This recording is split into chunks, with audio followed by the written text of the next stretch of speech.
You know, when we talk about communicating with the Holy Spirit, it's easy to fall into the trap of thinking we need the perfect words, the right tone, or a certain level of holiness to be heard. But the truth is, the Holy Spirit isn't moved by how eloquent your speech sounds. He's not waiting for a flawless prayer, he's waiting for a real heart. Because he doesn't respond to performance. He responds to authenticity. When you speak to him, it's not about sounding spiritual, it's about being sincere. There's something powerful that happens when you talk to him as you truly are, not as you think you should be.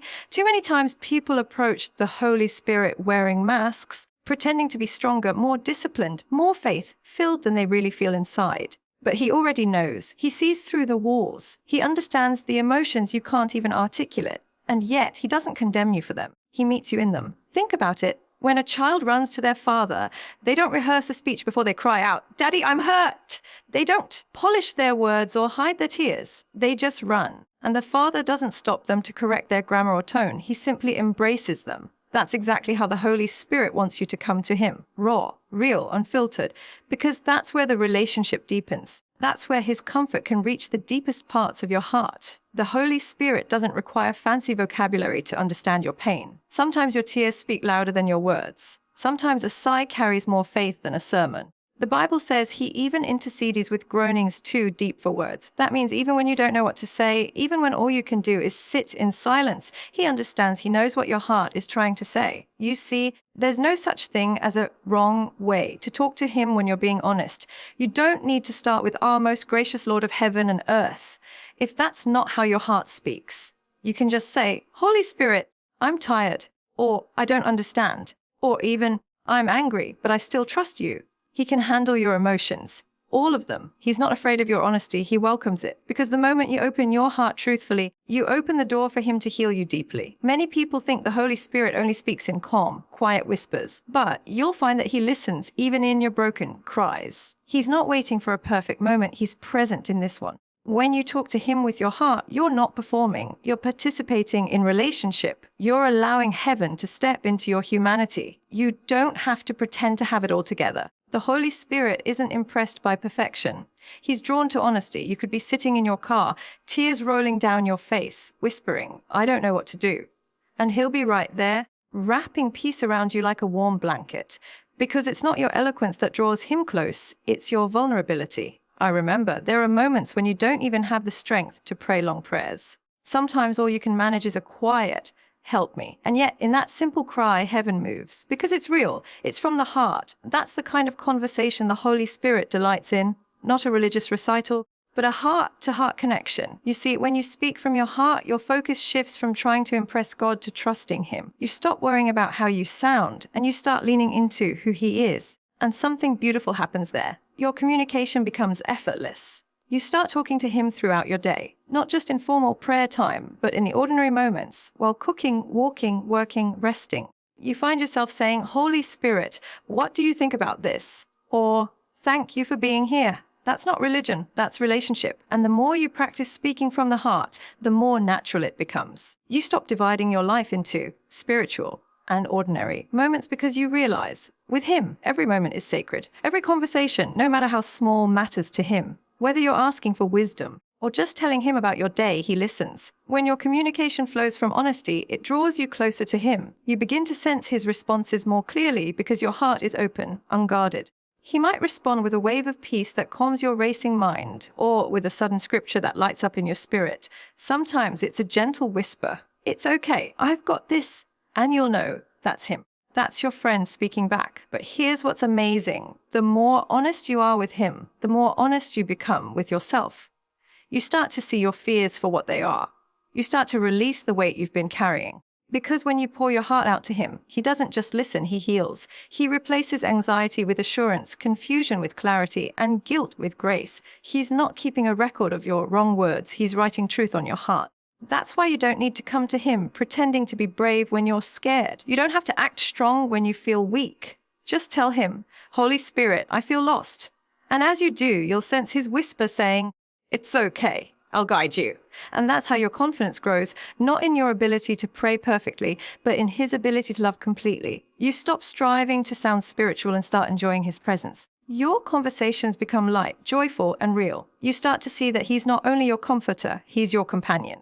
Think of the best friendship you've ever had, the kind where you can sit together for hours and not run out of things to say. That's what the Holy Spirit desires with you. Not a one-sided dialogue, but a living, breathing relationship built on truth and trust. And it all begins with the courage to be real. So if you've ever felt unworthy to speak to him, let me tell you this, he's not looking for perfection. He's looking for connection. Don't hold back. Don't overthink it. Just talk. Speak from your heart, even if your voice shakes. Tell him about your fears, your dreams, your failures, your hopes. And as you do, you'll begin to feel his presence in the most unexpected places, because he's not waiting for you to perform. He's waiting for you to be yourself. That's when the conversation becomes alive. That's when talking to the Holy Spirit stops feeling like a duty and starts feeling like home. ChatGPT said, you see, before we ever learn to talk to the Holy Spirit, before we ever open our mouths in prayer or worship, there's something much deeper that must happen first. We must recognize his presence. Because how can you speak to someone you haven't yet realized is right there with you? For so many of us, we pray as if God is somewhere far away, as if we have to shout to reach heaven's ears. But the truth, my friend, is that he's not far. He's not distant. He's not hiding. The Holy Spirit is closer than your next breath. That's the beautiful mystery of grace. The presence of God doesn't come and go like a passing breeze. It abides. The moment you received Jesus, his Spirit took up residence inside of you, not to visit, not to occasionally drop by, but to dwell. The Holy Spirit isn't a force that appears when you pray hard enough. He's a person who never leaves your side. And if you can begin to truly see that, not with your physical eyes, but with the eyes of your heart, everything changes. You start to realize that you're never actually alone, not in the quiet moments, not in the heartbreak, not in the confusion. He's there even when you can't feel him.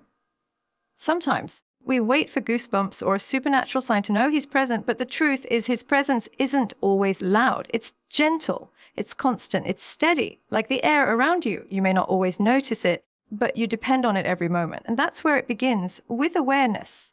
The awareness that says, Holy Spirit, you're here, not as a ritual, not as a formula, but as a realization. When you wake up in the morning, before you even scroll your phone or check your messages, whisper those words. Good morning, Holy Spirit.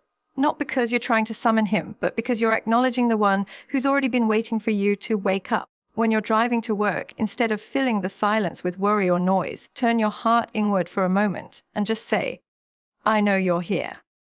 When you're standing in the kitchen, when you're sitting at your desk, when you're feeling the weight of life pressing on your chest, pause, take a breath, and remember, I'm not doing this alone.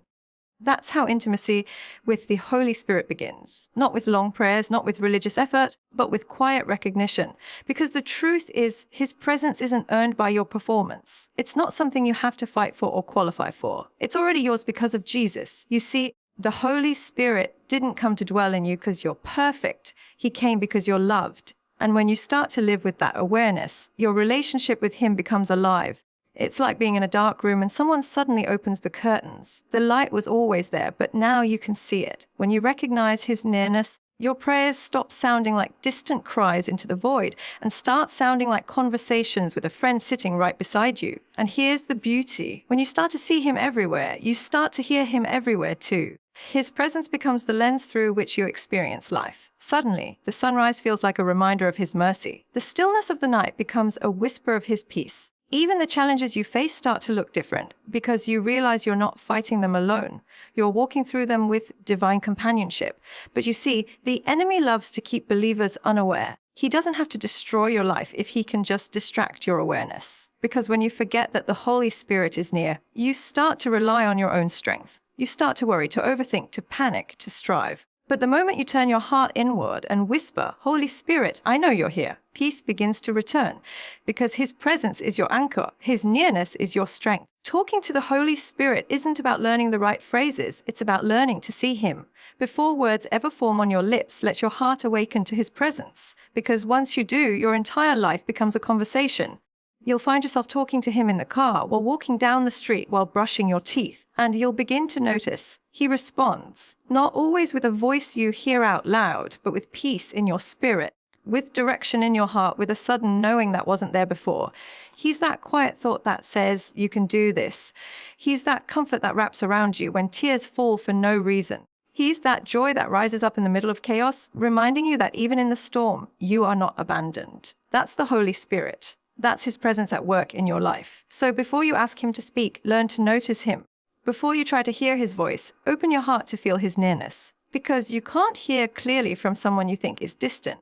But when you know he's close, when you live with that awareness, you begin to recognize his whispers in the smallest things. It's not about trying to reach up to heaven. It's about realizing heaven already reached down to you. It's not about searching for his presence. It's about resting in it. When you realize that, your prayer life stops being an effort and becomes an overflow. You stop striving to talk to God and you start walking with him. And that's where true transformation begins. When you live with a consciousness that the Holy Spirit is not just with you, but in you, your words change, your thoughts change, your reactions change. Fear starts to lose its grip because you realize you're never alone in the fire. You're never forgotten in the valley. You're never unseen in the waiting. Every time you stop and acknowledge his presence, you're strengthening your connection. Every thank you, Holy Spirit, is like tuning your heart to the frequency of heaven. You start to notice how he guides you, how he comforts you, how he leads you into truth without force, just gentle prompting. So the next time you feel distant from God, don't chase after feelings. Don't beg for a sign. Just pause and whisper, "You're here." Let that be your prayer. Let that be your awareness. Because he's never the one who walked away. Sometimes we just forgot to look his way. The Holy Spirit has been speaking all along. We just needed to see him again. And once your eyes are open to that reality, every moment becomes holy, every place becomes sacred, and every heartbeat becomes a reminder that the Spirit of the living God lives within you, right here, right now. That's where it all begins. Recognizing his presence before you ever try to hear his voice.